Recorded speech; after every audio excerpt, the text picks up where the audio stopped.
Okay. And then do I not need to say something? No, maybe I should.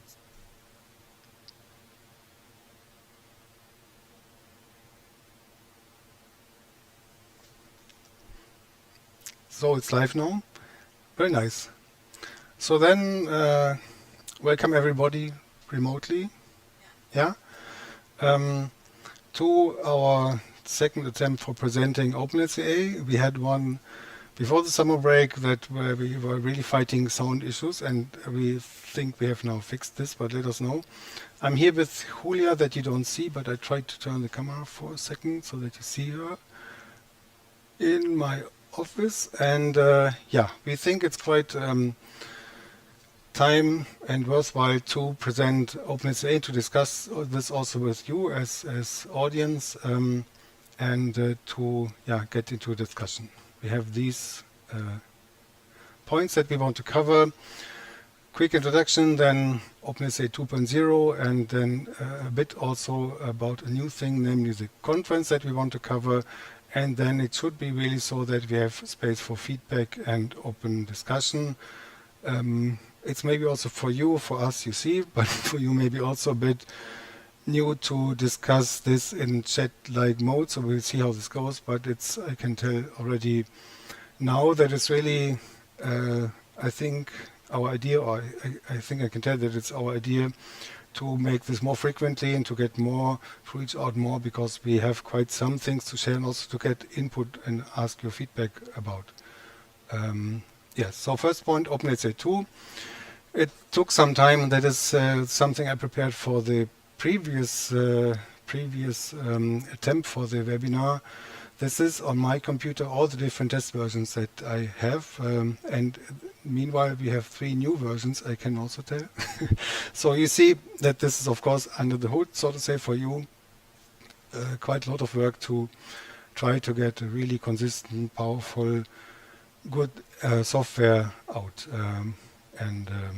Yeah, what have we then released? We have released openLCA 2 in already May this year, and in connection to this we've also updated a lot the LCA collaboration server and released for this also version 2, because it of course talks to openLCA.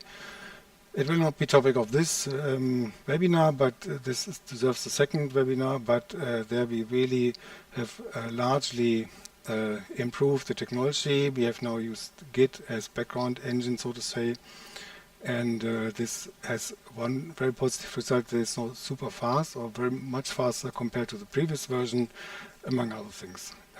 Yes, but openLCA 2, as said, has been released. Now this is an older screenshot. We are now at version 2.0.2, but it's not changing, so it's more very small change. To get this new version, you go to just to openLCA download as before. You see then the new version for Mac, Linux, and Windows. What you see here. And you see also older versions on previous versions, so the 1.11 version that some projects we know use still for some sort of legacy reasons, which is not needed, but that's fine. You can find this under previous version, and under latest builds you find something that we have not, where we are testing new versions. For example, we are now using a different numerical library as one large change, and that is under latest builds available. Yes, and then if you are, as you see, maybe it's good for new people to make this aware for everybody. Put this to the attention of everybody. There are 2 different ways to install openLCA. One is the zip archive. One is the installer. The installer, especially on Windows, the installer really is like a normal software that you install. You need to uninstall it when you install a new version of openLCA. Then the zip archive, it's much easier. You just extract it and then run it from the folder that you have. You need to do this in a folder where you have write access, but that's it. So it's very easy. You can have several versions also. If you want to remove one installed version, just delete the folder and it doesn't introduce itself in the Windows system, so it's very, very convenient. Yeah. Ah, I forgot. I'm sorry. Yes. So you see that I'm not too used to this, but now I'm smaller and you see more of the slides, which is better. Yeah. Now, maybe you have older databases already. Typically, when you work already sometime with openLCA, the format has a bit changed because of also we introduced new things, so therefore the database format needs to be different. When you open an old, but the location of the database is the same, meaning the new version of openLCA will discover the old database that you have on your computer. So when you are in openLCA 2, you see databases, you open one database and ask, do you want to update this or not?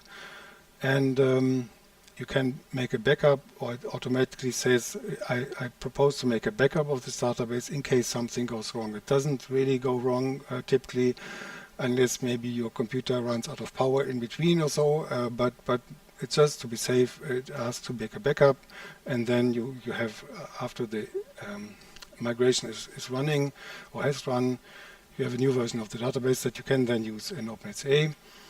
Note that it's only a one directional, so you cannot go back from version 2 to 1.11, because that would be quite a lot of different back migration tasks for us to do this for version 1.10 and whatnot. So therefore we say this is only upgrading, and so you need to be certain that you want to do this, and therefore this backup option makes sense. Yeah. Then we have a block that you maybe have seen. We have notes about the collaboration server that, as said, will be more for next meeting. And we have everything, because it's an open source software, everything on Git in this our GreenDelta folder, and then you find their openLCA app modules and so forth. And meanwhile, maybe 30 or so different repositories. I'm not aware, but quite a lot. So all this fine. Now let's have a look a bit what we have done in openLCA 2. Maybe if you have already opened this and tested it, then we have developed on or worked on features. We have developed or worked on the user interface and on usability. And here's a bit a mix of this. So we have an improved model graph that you see directly. So because that was really something I thought also is very useful, because the previous model graph, so this graph where you make a product system, was developed maybe 8 years ago or so, and now we have really spent a lot of effort and also thinking how this can be improved, and I show some pictures later, but you can also test yourself. Much more powerful, you can do much more, but it also looks much better now. I think we have updated the design, all the icons, and also introduced a dark mode that we have improved with the version 2.02 now quite a bit. We have quite a faster calculation than before. You can work with EPDs. We have a much more smarter way or flexible way to deal with impact method. You have a nicer way to see the results, for example, in Sankey diagram also, and we have changed and improved a lot the regionalized calculation, because now they are much faster. Previous version was also correct, but took really 3 hours or so for the first setup, and this is now much faster. You see, collaboration server 2.0 will be, somebody wrote, this is exciting, a second on the upcoming webinar. That's true, so therefore I will not spend much time on this, or not really dedicate specific slides on this. Creation of parameter sets at product system level. We have changed the script writing, so you can now store scripts in the application, and in either in one specific database or for every database.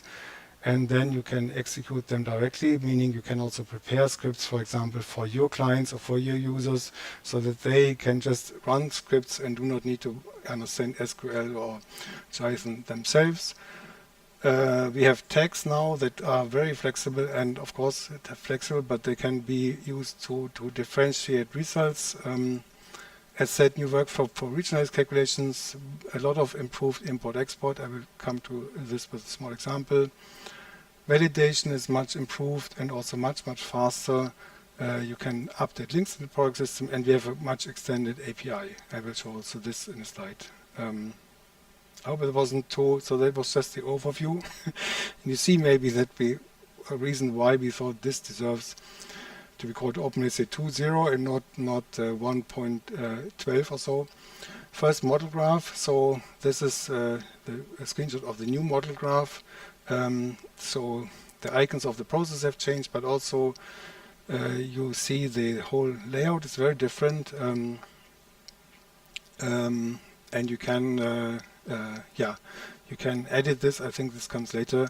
Yes, so you can now, that was something that we here thought is very intuitive, that you normally when you make LCA models, you start to draw this on a sheet of paper, and then once you have done this, you make your foreground system, and then you basically start modeling the last process and upwards.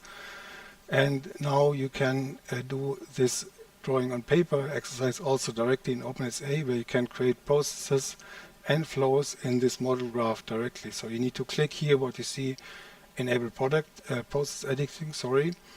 You can also check that elementary flows are shown, and then you can really model very naturally like you do normally on a sheet of paper and create the process, your foreground process that you need in openLCA directly. And then once you are done with the foreground system, you can, or any time, you can connect this then to existing background data sets that exist maybe also in the database that you have. EPDs is a very hot topic now, I think. Environmental product declarations. I have spent some time on developing, when we released this in second version beginning of this year, a specific database for in 15.804 compliant EPDs, but also in openLCA you have a new element, EPDs and results, that allows you to store and create directly EPDs, which is quite a change, because before it was like other tools also just sort of a special type of process. So we squeezed the LCA and LCIA information of EPDs in processes, which didn't entirely fit, and also a lot of other information is needed for an EPD. And so we have here created something where the LCA-based information of an EPD can be stored and used in LCA modeling directly. So you can now connect results from EPDs to your product system directly, and you do not need to go via artificial processes or so. So this is quite a nice approach, I hope. That, yeah, we are very interested about the feedback, and that deserves also probably a separate discussion or a full meeting, because it's quite a rich topic, I think. So you can here see that you can create a new EPD, and then in this EPD link different life cycle stage results, for example, that you see here, A1 and A2, A3 and so forth in one EPD, and then work with this. And that has been sponsored or partially sponsored by Building Transparency in the US, and we can upload and download from their database, Building Transparency, EPDs that they have. Then methods. So before it was so that one method had a set of categories, and that is of course somehow okayish, you can say, but then it turns out that every method nowadays has IPCC as category, or IPCC climate change model as one category, and so on. And when you want to modify this, you need to update all the methods that you have. Also, when you want to create an own method for your product, then was quite difficult. And therefore, we've now separated the categories from the methods. So the methods are just an umbrella or so for different categories, and you can just move different categories in methods and copy them also, which is quite flexible and powerful, I think. Manual, I'll come to this. I see in the chat we are working on a manual that is about to be released maybe in a week or so. It has now 300 pages and is quite comprehensive, but it's not released yet, but will come definitely. Then we have, and it was a bit inspired by ILCD as format. where this was removed now already, I think I've seen, but we have now the possibility in openLCA to have locations for exchanges, so not only for flows, water in Spain, water in the Netherlands and so, but you can just have now one water flow and say in this process it is in the Netherlands, in this process it is in Spain. That is quite nice because it reduces the amount of required flows, because you need to create one water flow, for example, then say this happens in all the locations that you have, depending on where you need it, which is much more flexible, of course, than if you have this hard wired to or hard linked to one flow. And then this is very new. We have now a self-drawn JSON, GeoJSON-based map format, so for maps in the software. We had this before based on Google Maps, but then it was a bit, or OpenStreetMap, but then it was always requesting basically a connection to a web server, and we had some feedback from especially enterprises that this is potentially not so nice because the software then talks to the outside. And this is now different, so we have now totally in the software drawn GeoJSON map format, vector format that is quite flexible, that is also easy to edit and to create new locations, for example, and this is used also in the regionalized calculation, and quite nice. It's a bit simpler, so you're not able to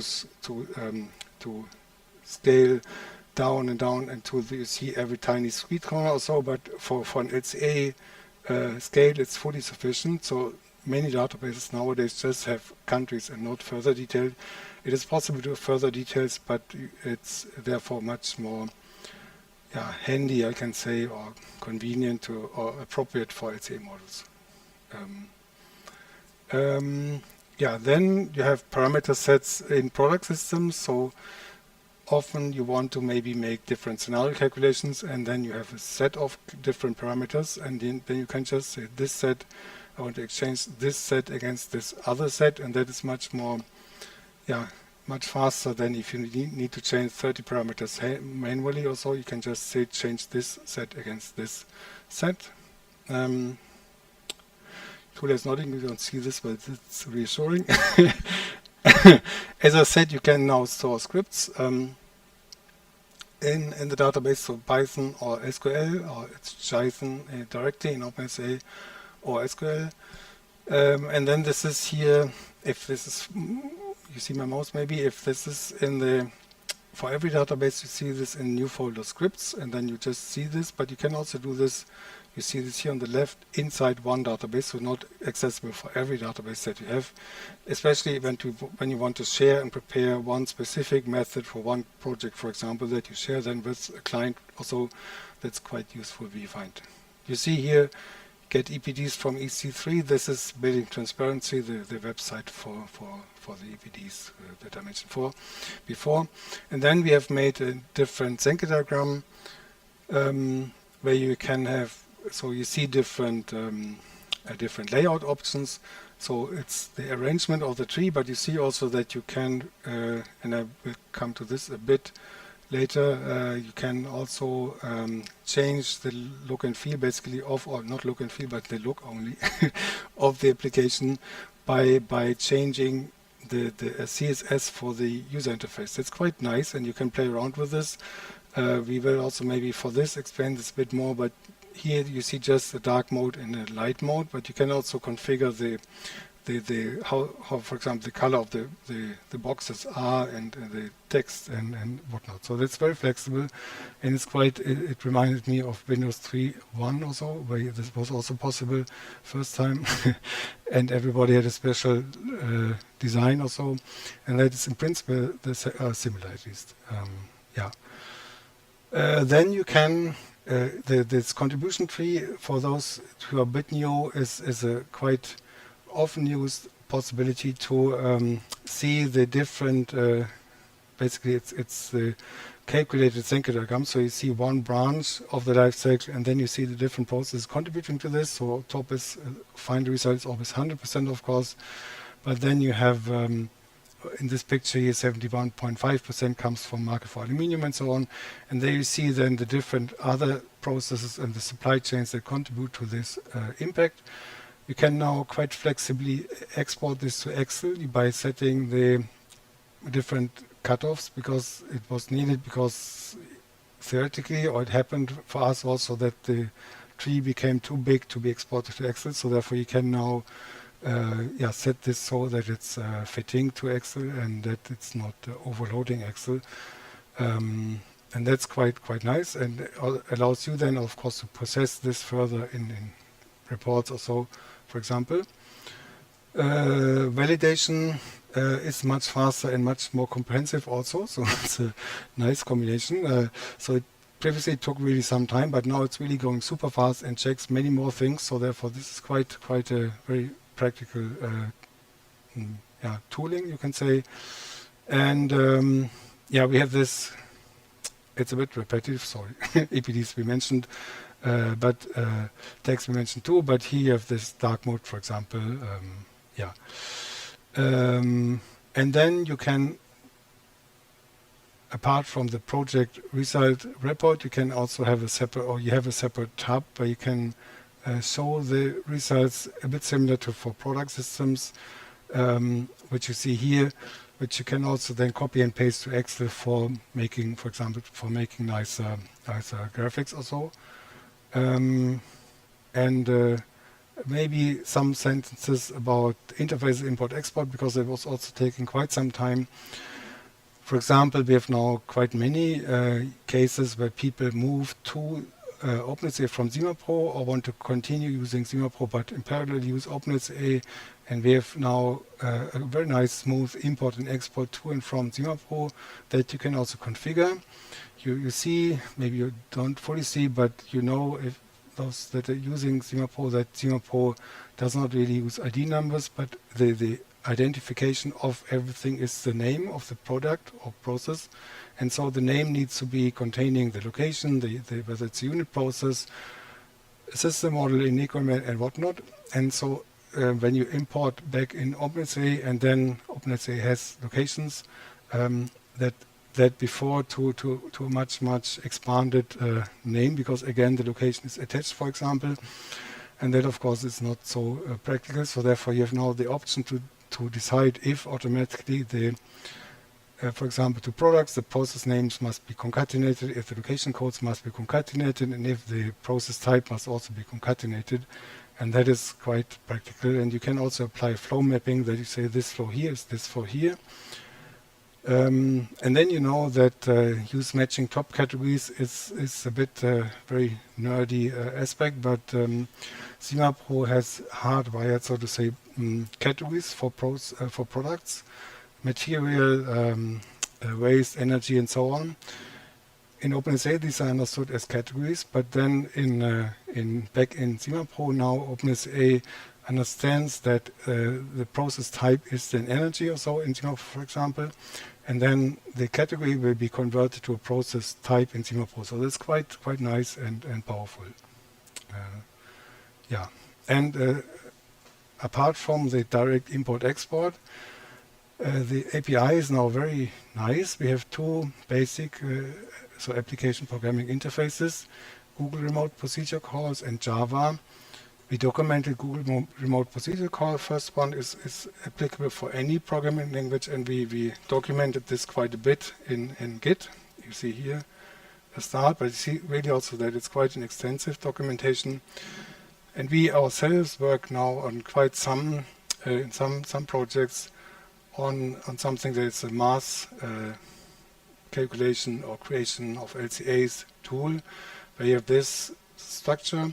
So you have basically openLCA in the background, where you create lifecycle assessment models, and on top you have a web tool in a Docker that is used by many different people, that use pre-configured models where they just change parameters or so, and that expands really the possible use of lifecycle assessment in large enterprises, for example. And it's very powerful and very nice that this is now possible. And you see the LCA team itself, so to say, using openLCA can connect with the collaboration server on the bottom to make one consistent model. Yes, now maybe concluding somewhat. our plans. We will have this detailed handbook out very soon. So internal version is 300 pages. It's still a bit in revision, but it's very soon out. We will continue the development, and I think, or we think, that this is a bit also time to open up our development and ourselves a bit. We have done this for training, so where we have certified trainers in the Trainer Academy. That is really working nicely, I think. We will have a conference that will come on the next slide, and also we think it is good, for example, to ask for support, so to say, for this cloud-based, Docker-based mass creation of LCAs tool that, that is quite powerful really, but it's often when you talk to larger companies required that you have worldwide coverage for support and so on, and that is something that's not exactly our role so far, so therefore we are in talks and are interested to have some contacts and agreements with something that I call the larger scale consultants who are able to do this. That's quite an interesting development for us. It will remain open source, openLCA, and we will also remain independent. So we do not. It's a bit joking, but we will not get salaries paid by eGovernment, for example. So because it's always a bit risk also to be influenced. But of course, collaboration is very welcome, and that's very interesting, and even very interesting contacts and so. So if you have something in mind, then please do contact us, and we can then start the discussion. And then I'm at this feedback and open discussion, but first I wanted to show this and announce this also. So we have now seen since beginning when we started to create openLCA an enormous uptake of the tool, and also many different use cases and very also interesting different applications, and so therefore we thought this is time to make have one place to allow users to meet and exchange. And we think to do this, or we have now decided to do this in Berlin next spring. For example, these sessions, we have put here a picture on the right that I took at the CETA conference in some time ago, so that's fine. But for example, case studies, openLCA in use in the industry, LCA methods, inventory data impacts, EPDs, tooling support, collaboration, and other topics. And so that is, we are quite excited about this.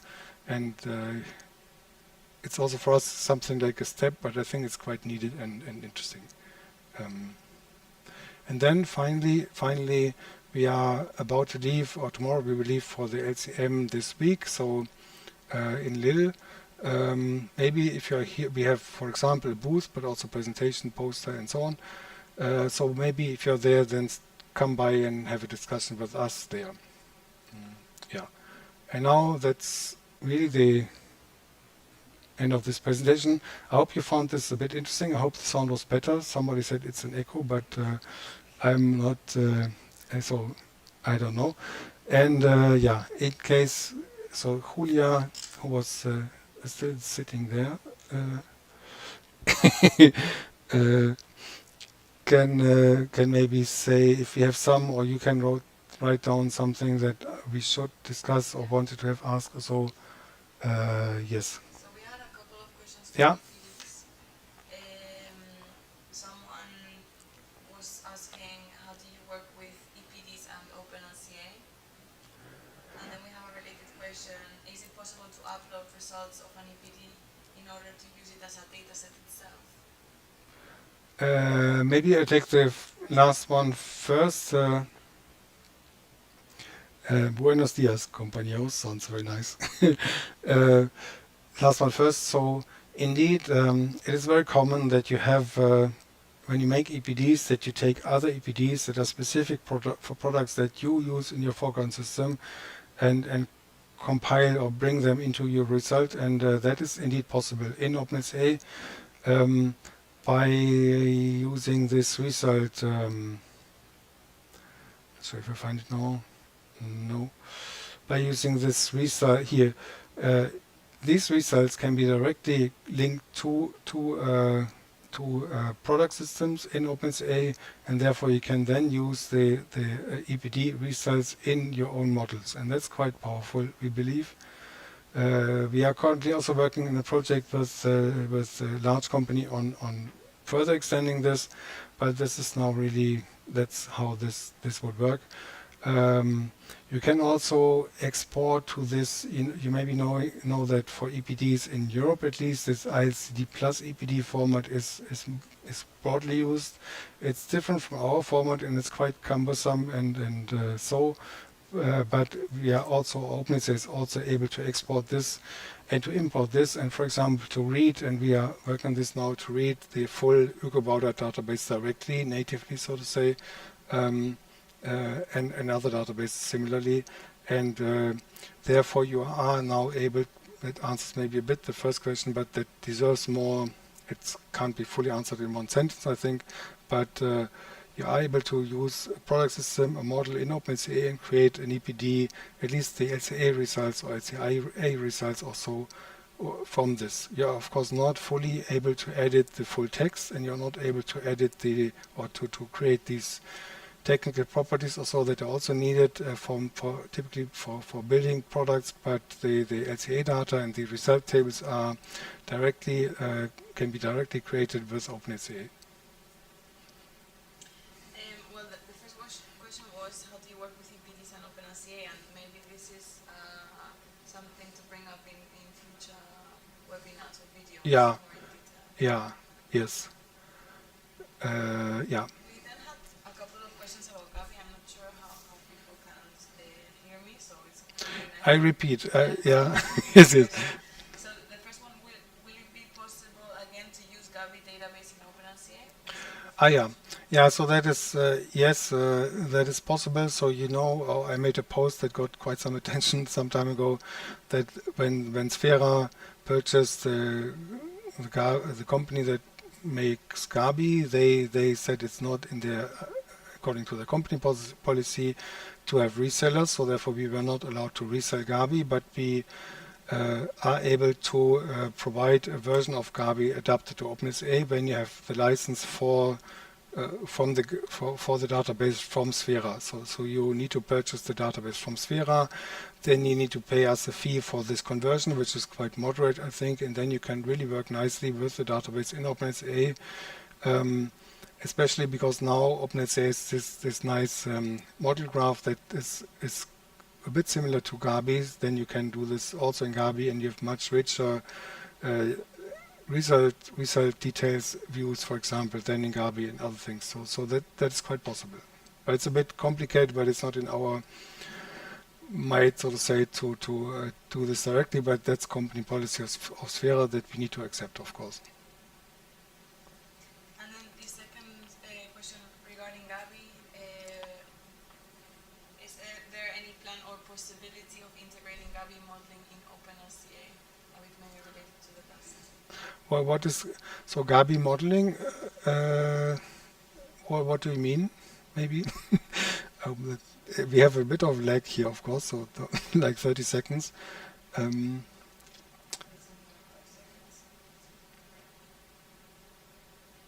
Why this may be upcoming? I can tell that a difference between Gabi and OpenLCA is that in OpenLCA you can connect two processes only if the product or the flow is the same. So you cannot say this apple becomes an orange here. In Gabi that's possible somehow. So it's they have some groups of flows that filter this a bit, but basically you are not so strictly, or you can change the direct process that is flow that is connected. And this is something that we do not have in OpenLCA. It is a bit interesting, and when we are now able to read Gabi product systems, and then we need to create connector processes that are have just the mere function to connect or turn one product into another product.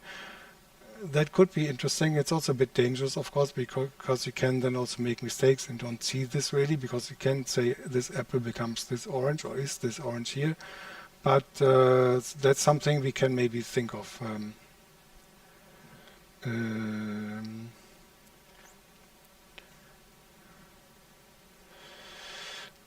Yeah, maybe I don't fully. So I mean, related to what you just said, Alexander, yeah, related to what I'm trying to understand what he writes. Um, yeah, that is of course another point is that difference between or in the ICD import. That's what you mentioned, Alexander. I think in the ICD import, OpenLCA checks always if the links work or not. So an ICD is a heavily connected file system that you maybe have all a bit of understanding of. So you have an archive of several folders, and then you have a process that links to the flow folder and so on. And it's quite common that in existing other ICD packages from other sources like Plastics Europe, the links are not contained. So for example, because they link to Gabi datasets that are not part of the package, or because some other things are missing or so. And this is something I would say that it's an incorrect ICD archive, and it's not in the idea that OpenCA accepts this, because that would in the end not work, but rather that these providers are fixing the formats or the archives correctly. And yeah, we can talk to Plastic Europe, for example, but it's a bit, but that's the I think the core of the issue.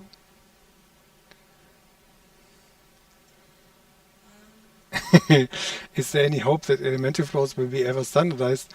I don't know, because it's a bit also, uh, Luca, interesting question. It's a bit, there are many attempts, of course, but it's a bit limited by technology also, because, for example, Pro has these hardwired top categories, so they can't have any other top categories because this is the software since 20 years or so. Um, And then there's of course a bit also power play or whatever, that the US do not say we happily take what the European Commission proposes and vice versa and so on. But we work here internally on a bit smarter reference system. I can tell maybe it's even negative because you say even another one, but I think ours is then quite nicer and maybe better than everything else, but let's see. And then we had another curiosity question. When is the collaboration server webinar happening from enthusiasts of the collaboration server? That's yes. So I think for us, we really have something like a pile of candidates for these webinars, and we need to find out a typical nice rate or so, or frequency. I think maybe something like every 4 weeks, something could be nice, but then maybe we can also, I mean, it can be a webinar, but it can also be that we just provide or produce a video that we do offsite. So because it's a bit, of course, yeah, now it's a bit stressful because we need to pack now things because we leave tomorrow morning and so forth. So therefore, it's you need to find always time for this. So that's probably making a video is easier. You can maybe comment if you want how frequent you think would this be interesting for you.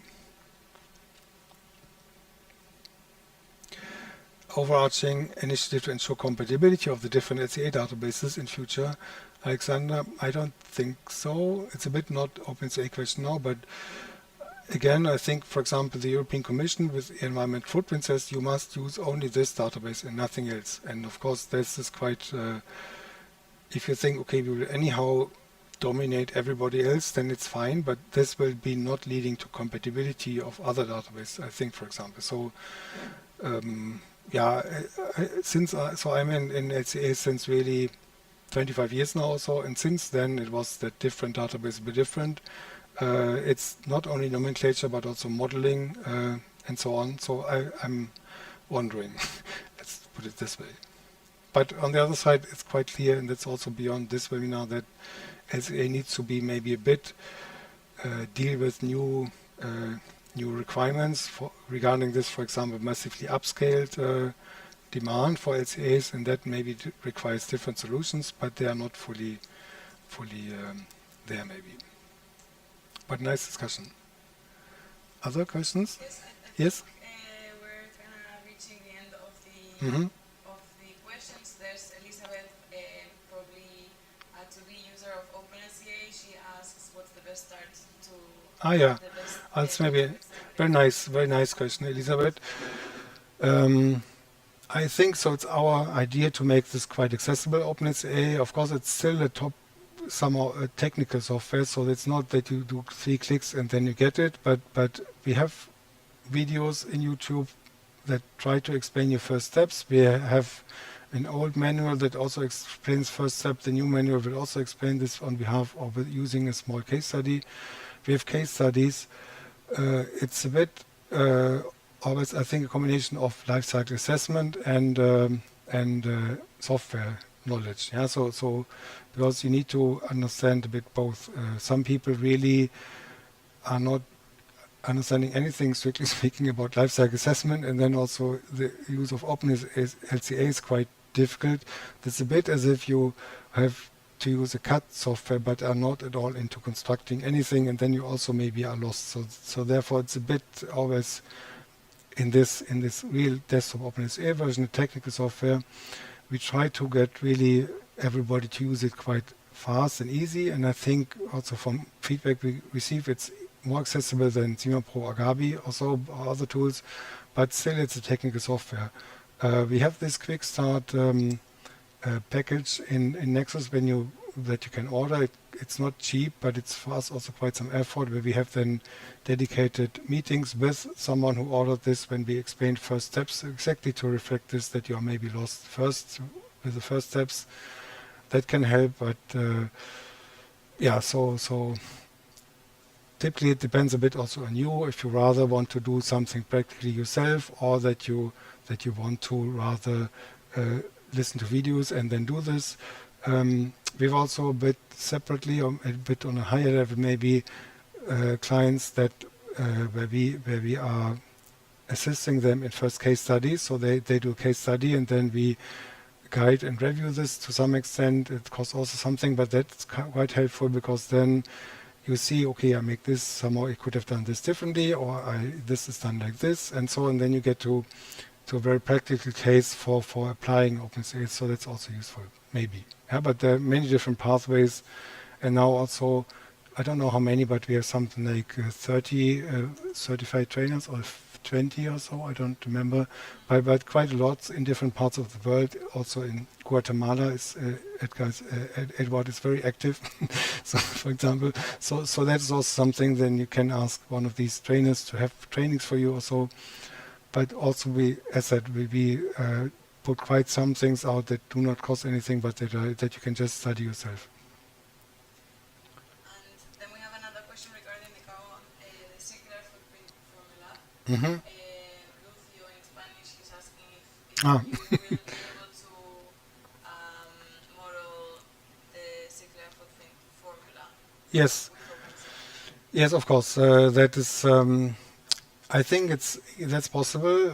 Some time ago, 3 or so years ago, or 2.5 or so, we had with all European LCA software providers a EF remodeling project, and there all different LCA softwares were delivering data and models to OpenLCA, and we then in OpenLCA need to create Excel exports that were, I'm not sure, I think they've been removed now, but they were quite available for quite some time for these product systems, and we need to also reflect the circular footprint formula in these models. And that's possible. So short answer, it's possible, but it's a bit complicated to apply this, because it's also not very nicely explained. But we have written a text about this some time ago, how this goes. It's in the GreenDelta website. Yeah, but so short answer, it's possible.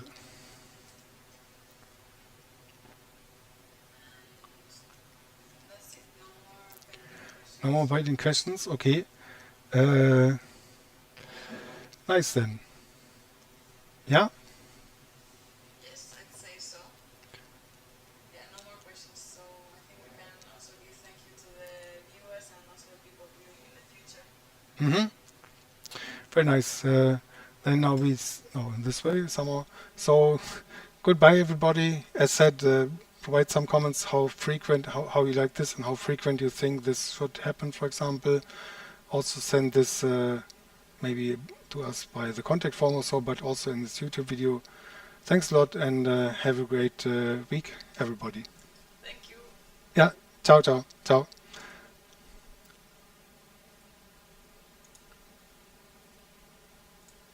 Right?